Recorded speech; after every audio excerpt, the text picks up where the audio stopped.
Hello, I'm Paul Race, and welcome back to my workshop. If you saw the previous segment, you'll know I spoke about the earliest sizes of guitars that Martin produced, starting in 1839 in this country. They look very small to modern eyes, but basically what they called the size 1 and the size 2 guitars were the standard full-size guitars all the way up until about 1900. Now, they were so small that they were handy. You could carry them on horseback. You could do all kinds of things with them. They were not complicated big instruments to drag around, but the guitar started to catch on and people started wanting to have instruments with a fuller sound. So C.F. Martin did oblige them for people who were not going to be taking the guitars in tents or on horseback, but people who were going to be playing the guitars in concert.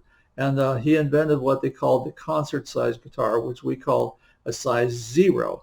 Now, guitar size numbers are like wire gauges in that the higher the number, the smaller. So a size 5 guitar is substantially smaller than a size 1 guitar, and a size 0 guitar is larger than a size 1 guitar. And that's what I'm going to talk about in this segment. I have two size 0 guitars that are good examples of guitars that look like the guitars that were used in 100 years ago in many situations. That said, they would still look small by today's standards. So people talk about a size 0 guitar or what they call a double 0. It's a double aught guitar, came around a little later. Triple aught guitar came even later. Each of those was considered a huge guitar in its time and was very expensive. So if you were doing a Civil War, the size 0 came out around 1854. If you're doing a Civil War reenactment, you theoretically could take a size 0, but nobody did because it costs a lot of money. The only people who bought them typically were people who were going to be playing them indoors in concerts and things of that nature. Does this look more like a full-size guitar than the ones I was just discussing? Yes, it does. That said, I will bring a dreadnought back on stage here and set them side by side.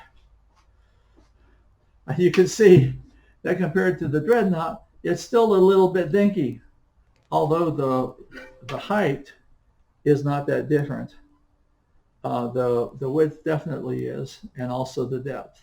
So at any rate, so people will consider this a full-size guitar. This would still look like a baby guitar to most people today. And by the way, the original dreadnoughts were actually two frets higher than this. That's another story. So compared to so-called modern guitars, this would still look like a dinky guitar. It's a size 0, and you'll see several manufacturers have gone back to make these because actually they can get a pretty good tone. This is a Washburn guitar. It has a modern neck in there. There's an adjustment in there, and you can adjust the neck. It has a solid face. This particular one has a solid face, and it gives a pretty good tone. A richer tone in the lower notes than the peanuts, than the size 2 guitars I demonstrated earlier.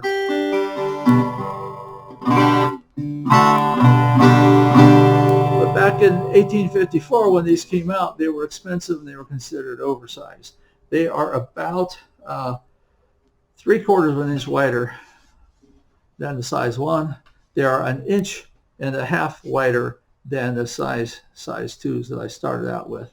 Interesting thing about these, the peanuts, the earlier guitars that I showed you, it looks like there's like no room here between the waist of the guitar and the hole. And you look at this and it looks more like a regular guitar. Well, what Martin did when he invented a larger guitar size between the 2 and the 1 and the 0 and the double aught, all he did was he took the same molds he was using for this profile and he scooched them out to make the larger guitar size. So if you were to set these side by side with a size 1 or size 0, this profile is the same. He just literally scooched them out. And that means that the waist came out too. So the waist is farther from the hole than it is on the smaller instruments. And it looks more like what we consider a modern guitar. That said, I really like this particular one. This one is the WP11SNS. Again, it's been discontinued. Washburn will make a guitar, a special issue guitar like this for a few years and then discontinue and replace it with something else. And sometimes the something else is better and sometimes it's not. This one is, all the guitars I've shown you so far are not amplified. There are amplified versions if you go a little higher. There are similar guitars that they've made that are amplified. This one is not. I would not worry about that unless I was using it as a concert guitar, which I could. It has a good sound for its size and shape. Again, this is a size 0. That would be an authentic guitar for 1854 on. It has the slotted heads. It has 12 frets between the nut and the body of the guitar. This particular one has a solid face. So it's actually a very nice little guitar. I do not, I'm not sure I would recommend this until you shopped around and saw several others, but it is a dandy guitar. This will be one of my keepers out of all the guitars that I've collected for this project. One of the things is I live near Springfield, Ohio, and there are no really good guitar stores within like 150 miles of me. And I'm not going to drive down to Groons every time I want to check another guitar out. So I have picked up all of these online used for as cheap as I could possibly get them, and that way it gives me the opportunity to test them out and demo them and recommend them to you. No manufacturer is sending me guitars.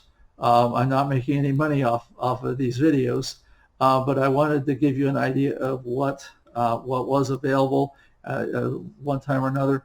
A fellow right now here, and I'm making this in February of 2024. It so happens a fellow in near Cincinnati is selling one of these right now for about $400, and it's worth it. It's a good guitar for $400. I didn't pay that much. I bought it used online, but it's a dandy guitar. I'm going to show you one that is a little bit later than this. It is also a Washburn size 0 guitar. It's a WP33 SNS, I believe. It's usually the higher number, so that's an 11. This is a 33. Usually the higher number will indicate either a better instrument or a later instrument. In this case, I think it's a later instrument because in terms of sound and construction, they're very similar instruments.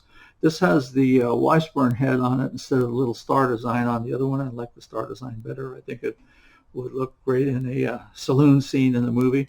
Washburn's name is okay. I'm not too worried. The other one also has a little bit fancier inlay around this. That's I don't lay awake nights worrying out the inlay. They sound almost identical. They're both solid tops, solid top guitar. The weird thing about this one, and I don't understand it, is that the back and sides are blue.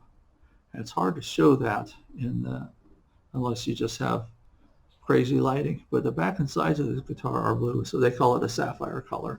And it's a fine guitar. It has a nice tone. I just realized that these strings haven't been replaced yet.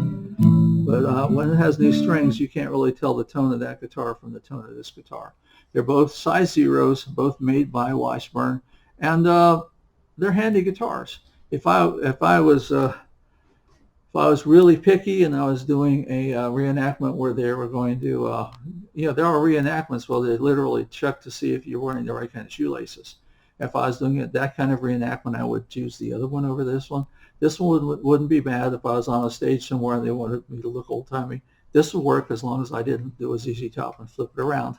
Once again, these are a size 0 guitars.